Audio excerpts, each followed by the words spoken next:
Hello, and welcome to Readerzz, a podcast where the real life lessons and applications of books are talked about by a 16-year-old. Me, Prithviraj Chavda.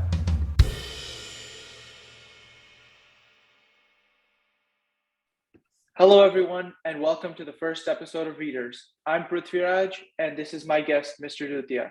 Let me hand it over to you. Hi, Prithviraj, and hi, all the listeners. My name is Anuj Tutia, and I'm trying to be a very dedicated and avid reader of nonfiction books. So it's an honor to be here and a great opportunity for me to speak to all of you. Awesome. It's an honor to have you here. So today we're going to be talking about one of my all-time favorite books, Atomic Habits by James Clear. In my opinion, this book is very unique because it makes the reader think about habits, goals, and systems to achieve those goals in a very different and unique way. At least doing what I did in my everyday normal life was very different for me before I read this book. Okay, without further ado, let's get into the introduction section of the book itself. So before I start talking about the intro, let me just tell you that this intro kind of talks about the author James Clear's backstory about how he was introduced to Atomic Habits and how he really became the book before he wrote the book. So he talks about how in one of his years of high school and one of his baseball games, he was hit across the face with a baseball bat by a teammate, and how he had so many injuries, neural injuries, physical injuries, and how this really affected his health.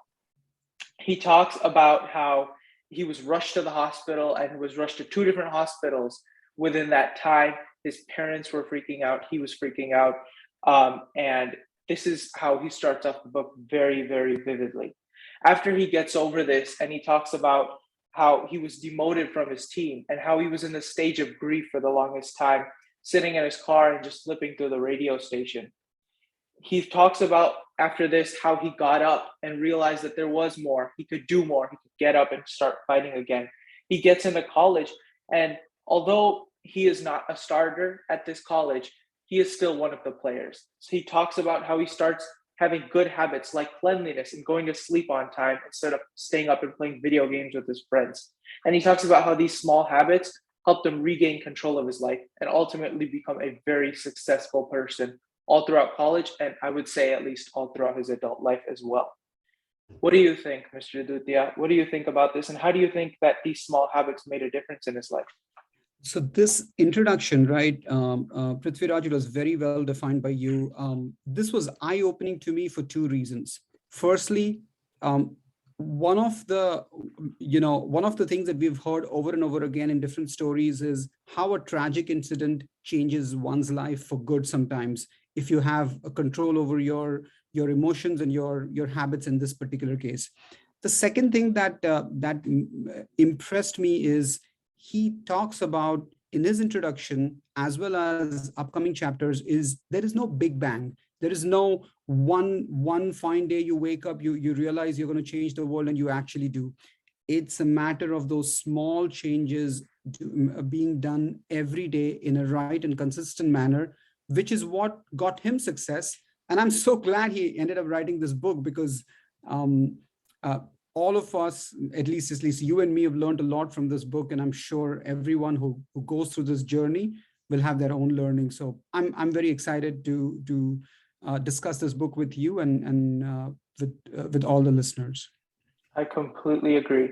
So without going into a very deep dive of the introduction to make it very long-winded, I just want to say the rest of it is kind of about how he applies these things that he's learned throughout the rest of his adult life, throughout writing this book. And he talks about using the things that he's learned throughout his whole life and implementing into these books so that we basically get a manual to how to live our lives through it.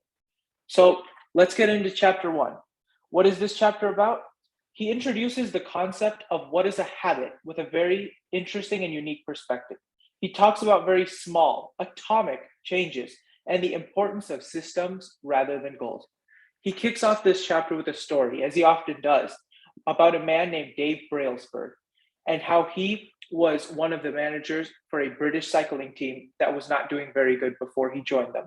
He talks about how he made very small progressions, including cleaning everything to the smallest detail, changing the colors of the place in order to detail small specks of dust, everything you can imagine, extremely precise, 1% efforts that eventually ended up to an incredible whole.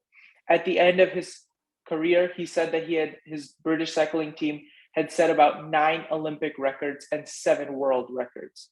I feel that this teaches, at least to me, about how very small 1% changes can make such a big difference. If you think about it, right, there is one almost funny note that he has about this British cycling team, right? He said one of the bicycle vendors refused to sell their bikes to the British cycling team because he was worried that the sales will dip. I mean, think about how insulting that can be for an national Olympic team. So, and then I'm sure that that vendor, the bicycle manufacturer, may be so disappointed in himself, or when he sees the end goal and the end, or rather the end results, the Olympic medals. But the reason I find it very unique is because this coach was only focused on that 1% improvement, that 1% improvement every day, without thinking about a lofty goal of winning so many Olympic gold medals. I'm pretty sure on day one, he had no clue of how many medals he will win. Why is that important? Is because if you look at the other parts of the chapter, as the chapter progresses, James Clear talks about the importance of that 1% improvement, or that compounding effect. He shares a couple of interesting statistics. He like a nerd, he shows some math when he said where he shows that if you improve 1% every day, by the end of the year, you'll be 37 times better at whatever you started your year with. I mean, that is incredible if you think about it, right? If I really told you that you'd be 37 times better at something, you generally jump on it. Then he goes into giving some real life examples about how compounding works, like natural examples, the ones from the nature. I'm a huge fan of picking examples from nature because that's where we come from. So he talks about there is an ice, ice sitting in a room where the temperature is dipping, or rather rising 1 degree every so often. So it goes to 1 degrees, 2 degrees, 3 degrees. Nothing happens. Ice is just there. Then the temperature is 32 degrees, and boom, the ice starts to melt. But the point he's trying to make is it wasn't that 1 degree change, because that 1 degree from 31 to 32 or 32 to 33 was same as when the temperature changed from 1 to 2. What the point he was trying to make is the compounding effect makes that big bang, so to speak, where ice melts. Same thing he talks about tectonic plates, trying to rub with each other for millions of years. And one fine day when they rub with each other one more time, there's a huge earthquake. It's no different from what it's been doing for hundreds or thousands or millions of years, but it's that compounding effect. So I love way he uses these examples, but most importantly, then he relates it back to how it can make a difference in our lives as well. So I don't know, it was very inspirational, so to speak, and I put in a lot of things in my daily routine. Let's see if I'm able to get returns like those, but definitely inspiring. Definitely. And he also talks a little bit about how that 1% rule, as much of a positive difference as it is about and able to make, it's a double-edged sword. It can also reverse that. Every time you choose to skip a workout, every time you choose to not cook that healthy food at your house and go pick up some pizza or some takeout instead, every single time, it is a compounding effect. It does ensure that you follow that pattern every single time. So you have to be careful as to where and when you use this. So now he talks about what he calls the plateau of latent potential. So to use an example to make it a little easier to understand, imagine you are somebody who wants to go to the gym every single day, and you go You work out for a couple weeks and you're sweating every time. It takes out 2 hours of your day and you're exhausted. And you look in the mirror after a couple of weeks and you see nothing. You see no difference. And you think, what's the point of all of this? I don't understand why I am going this much. I don't see any difference. So this area is what I would like to call the death valley of your latent potential. This is the area where you just have to keep pushing through. And after you do that, you can go ahead and even surpass your wildest dreams. Maybe you can even set 9 Olympic world records and 7 world records. And that's all dependent on whether you choose to keep pushing forward through that difficult time.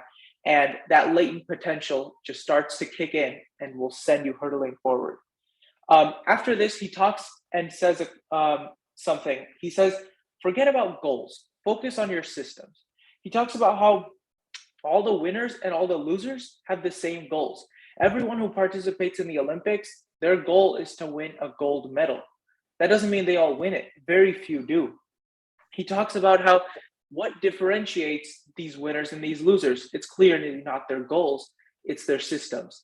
How do they work towards achieving that? Do they make every 1% effort that they can in order to maintain that and keep pushing forward?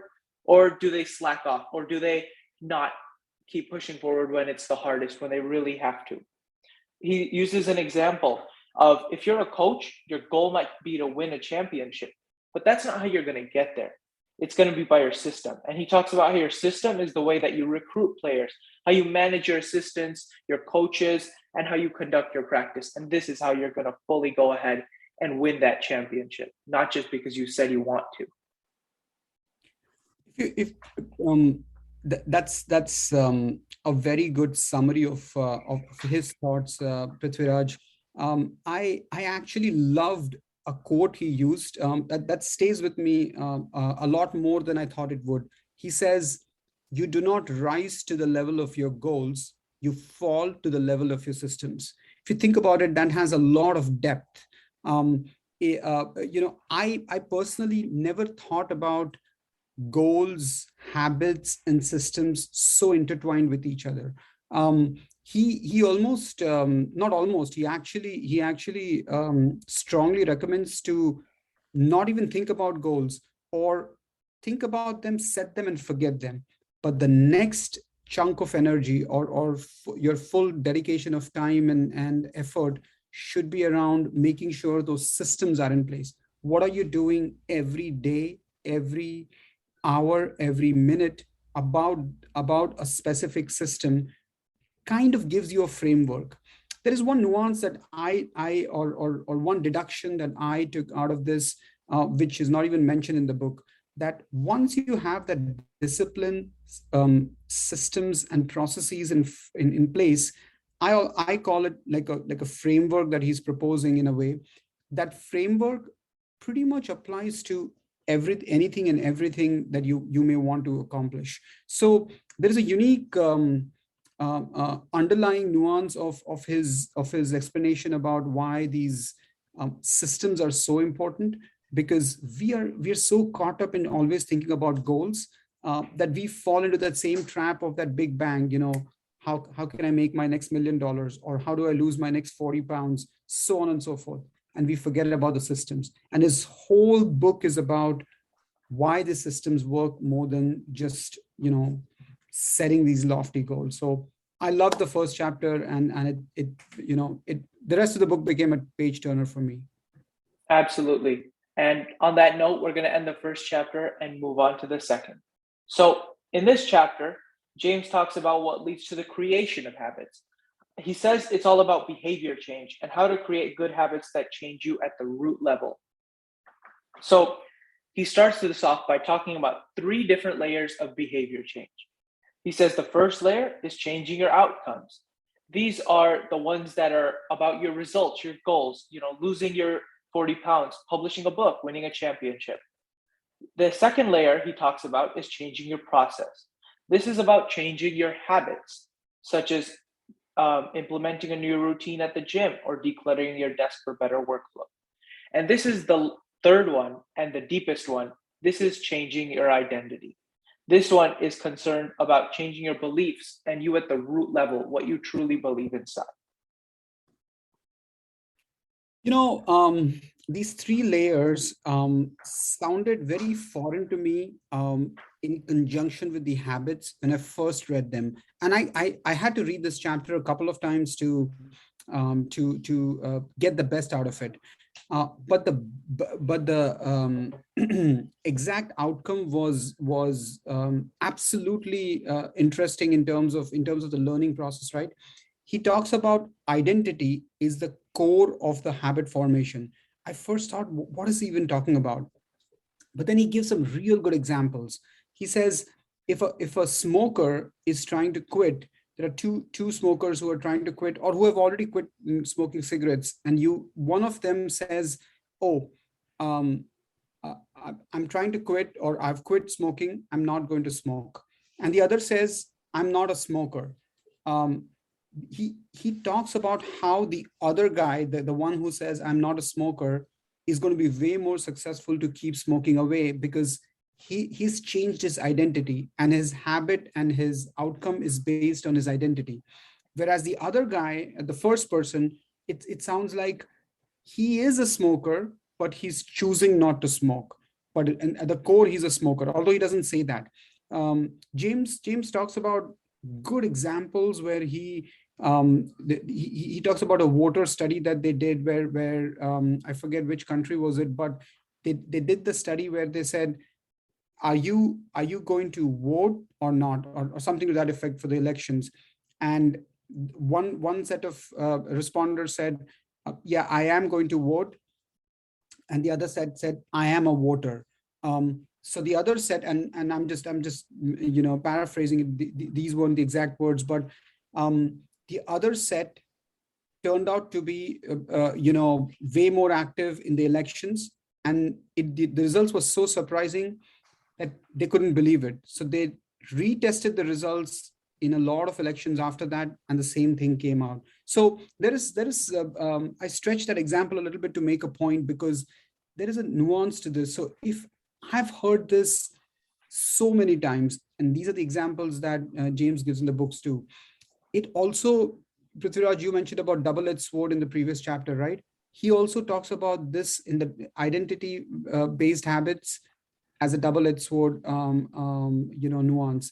He talks about, people say things like, I'm not a morning person. I'm horrible at math. Oh, I'm not good at directions. Think about it. In our daily lives, how many times we would have heard about these things, from people, and I myself get frustrated when someone from my family or my friend circle says, "Oh, I'm not a morning person." I said, there is nothing like a morning person. If you want to wake up, you put an alarm and you wake up. That's and maybe I say that because I am a morning person.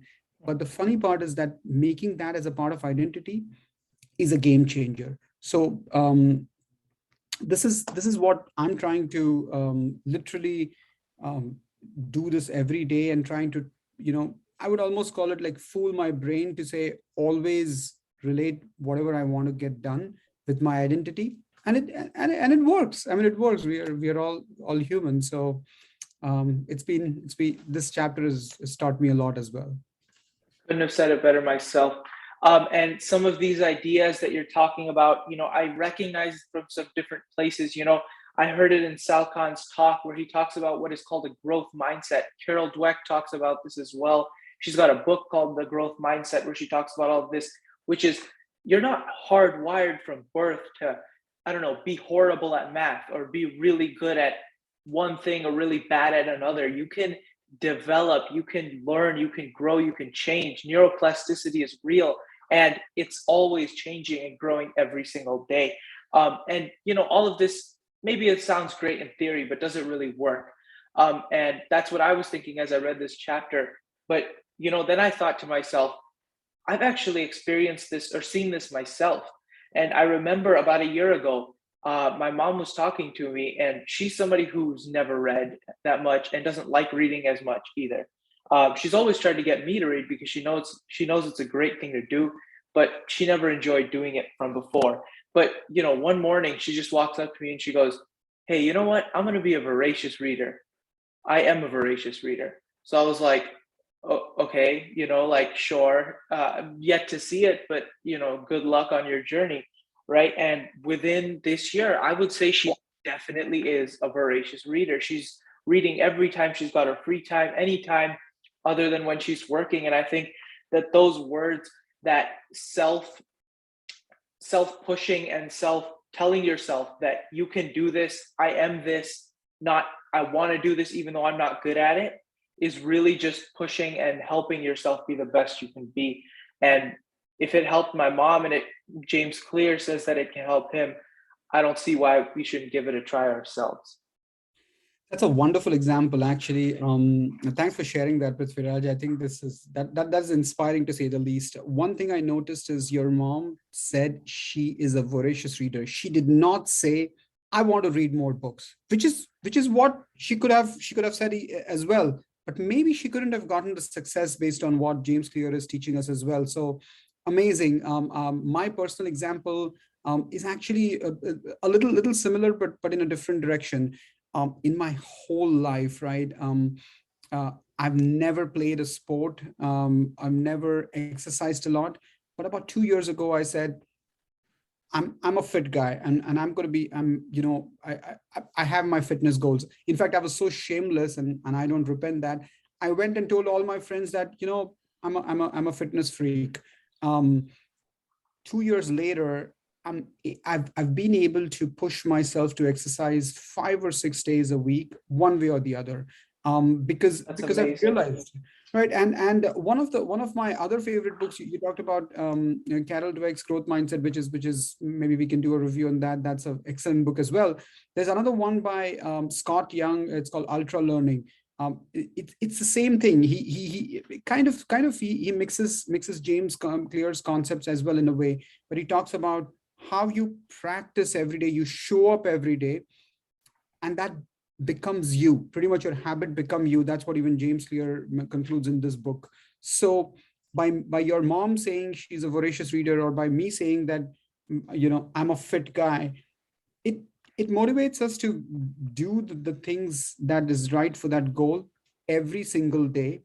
But the crux of this chapter, which I think jives well with these examples, is these are habits born out of identity, and not just out of a goal that I want to do this, I want to read a book, or I want to be fitter, or I want to lose weight.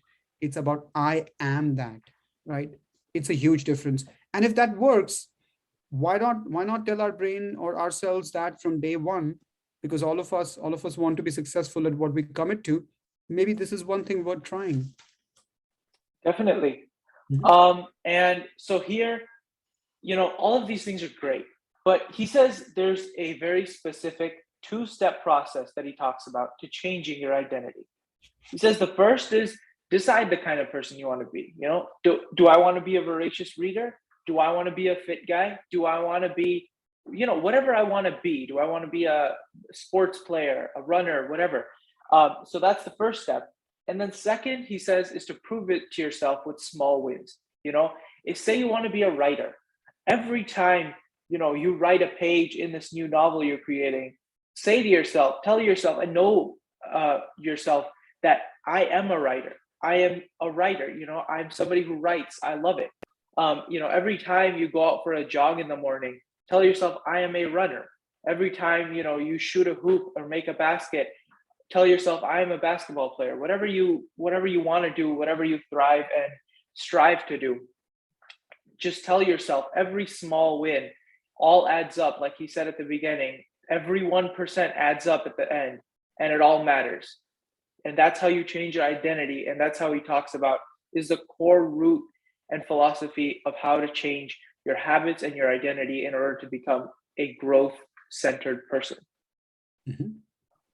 So on that end, let's end chapter 2 and move on to our last chapter, chapter 3.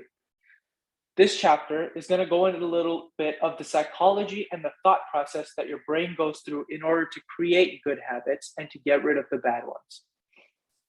So he starts this chapter off with another story about a man named Edward Thorndike. Edward Thorndike was a psychologist, and he conducted a study in which he took a cat and he put it inside what he called a puzzle box. And this puzzle box was kind of like a little maze with different levers and buttons and things you could press that would enable the cat to get out. So the first time we put the cat in there, it took it about 170 seconds, I think, for the cat to figure out whatever it needed to press and get out. It wasn't exactly challenging, but it was new.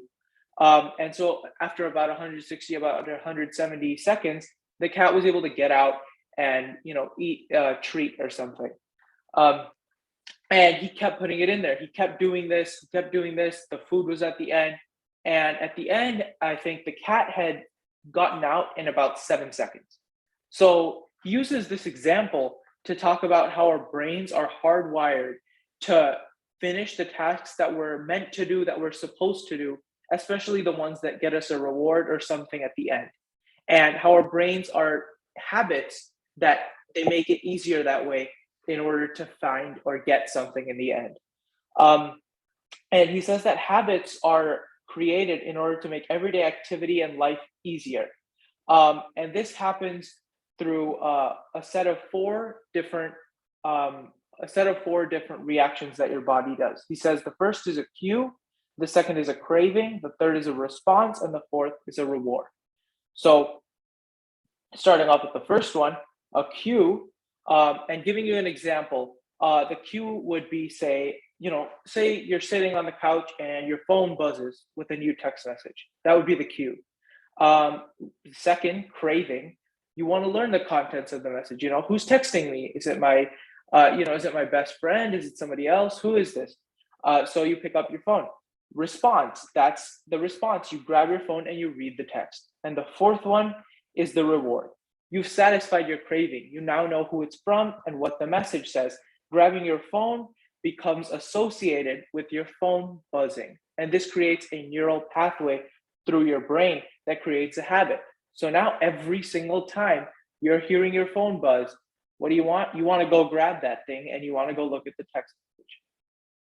So he says that these are the different things that you go through in order to that create a habit, whether it's intentional or unintentional. It's interesting. I just to remind myself of these four steps of a habit loop. I call them 2 C's and 2 R's, right? Cue, craving, response, and reward. He by the way, he also refers to the one of my other favorite books, The Power of Habit, by Charles Duhigg, right? But why I like James Clear book as well, with regards to these 4 things for habit loop, is James goes and then tries to give a framework about how to use these natural instincts for the habit loop to make sure you're able to put the right habits in place, of course, and the right systems in place, like to form those habits. A couple of intriguing things he mentions, which is, or rather I deduced out of these first part of the chapter, Prithviraj, was, habits are extremely important for our evolutionary reason as well. I mean, think about it. If we don't, he equates these habits or any habits to some amount of automation. Imagine, our ancestors, when they were looking for food and when they had to be scared of predators, they instantly would know not to do something because that would hurt them, versus to do something else to go and get more food. So this is a very important important aspect of our evolution. So then he also quotes that from the studies have shown that as habits are created, for example, the cat example that you gave, that went from a few minutes to a few seconds, when the habits were formed, because as habits are created, the activity in the brain decreases. So these are some very important underlying aspects of making sure that we can create a habit loop to make our lives easier. If you think about it, this concept is kind of intertwined with his point of putting together systems. So what he's saying is, if we know these two C's and two R's are the secret sauce for cultivating a habit, and habits are the secret sauce to accomplishing bigger things, then why not create an environment which which makes these four steps, the cue, craving, response, and reward, which you explained pretty well, to create these habits. So I'm like, he is not only going into the science of an identity based habit lasts longer, a four-step process is natural to human beings.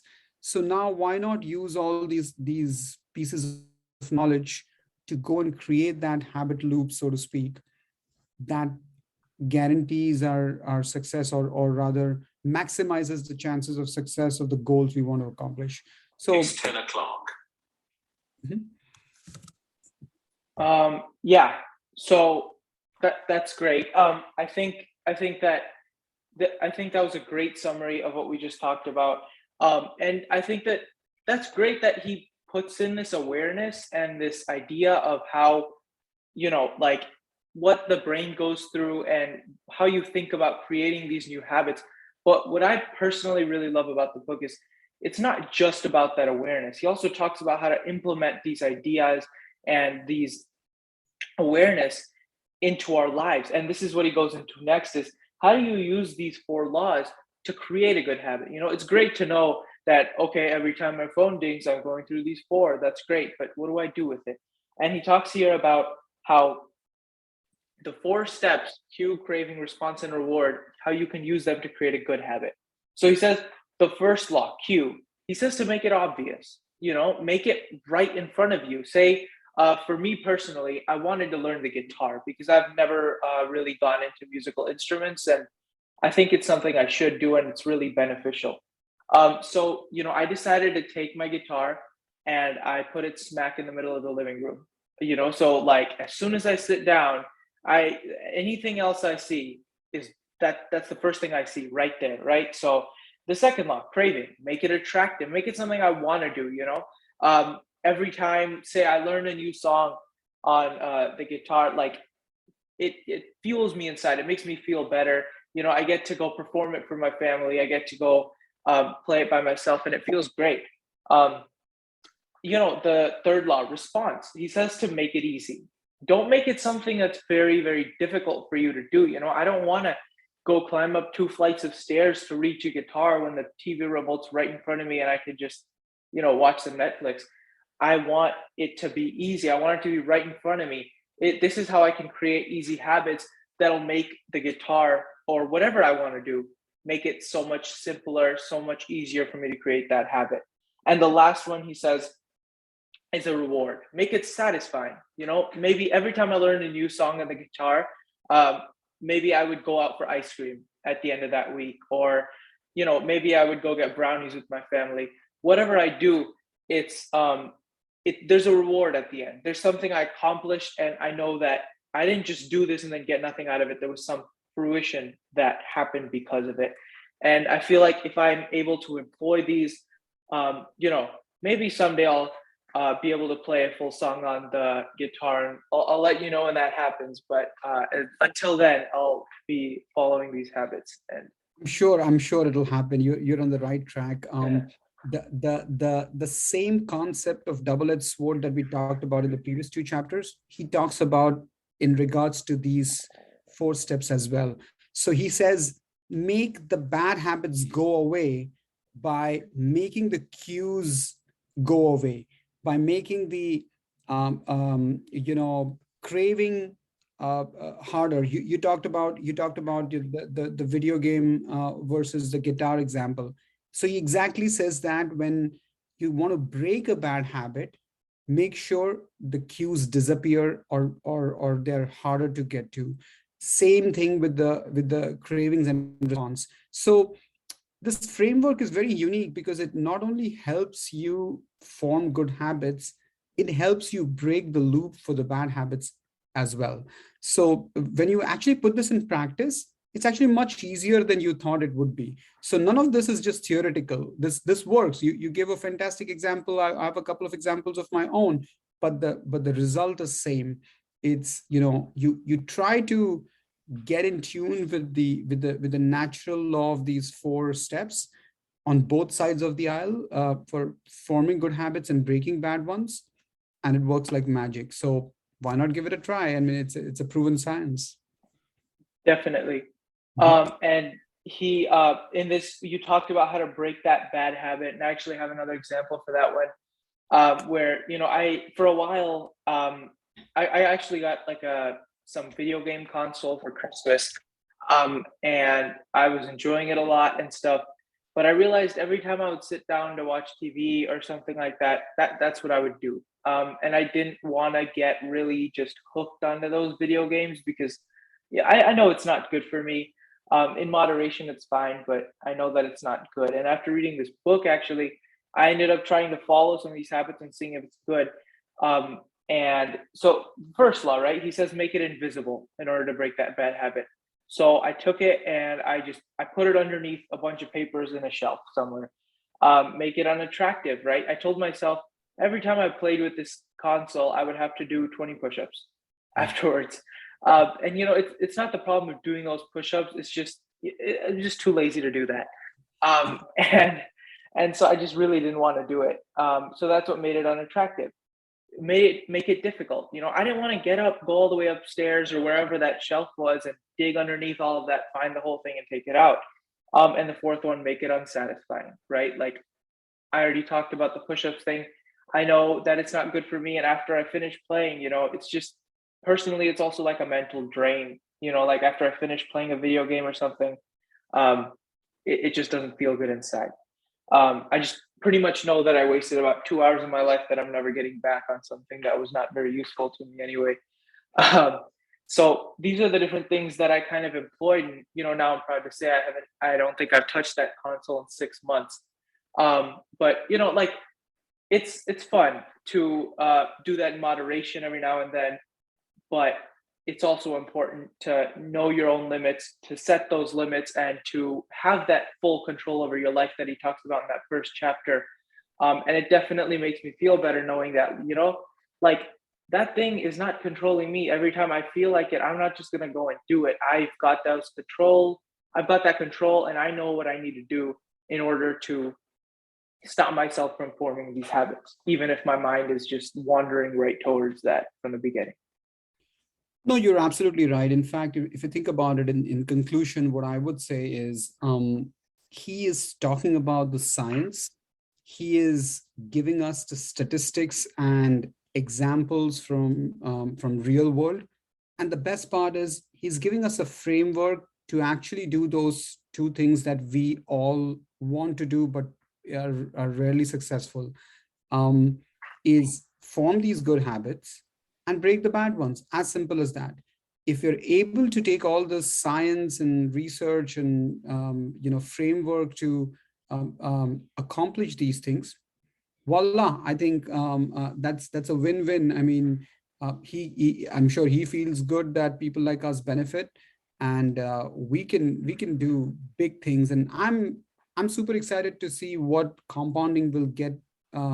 All his followers at some point, or other followers of his systems at some point, because I think we are all, cut to do real big things, real great things, I would say, only if we knew what will get us there on a daily basis. So here we are. I think this has been a phenomenal journey so far, and I'm sure that all the listeners will benefit as well. Yeah, many more to come. Make sure you guys stay tuned and come back for the next one. Thank you so much. Thank you for having me.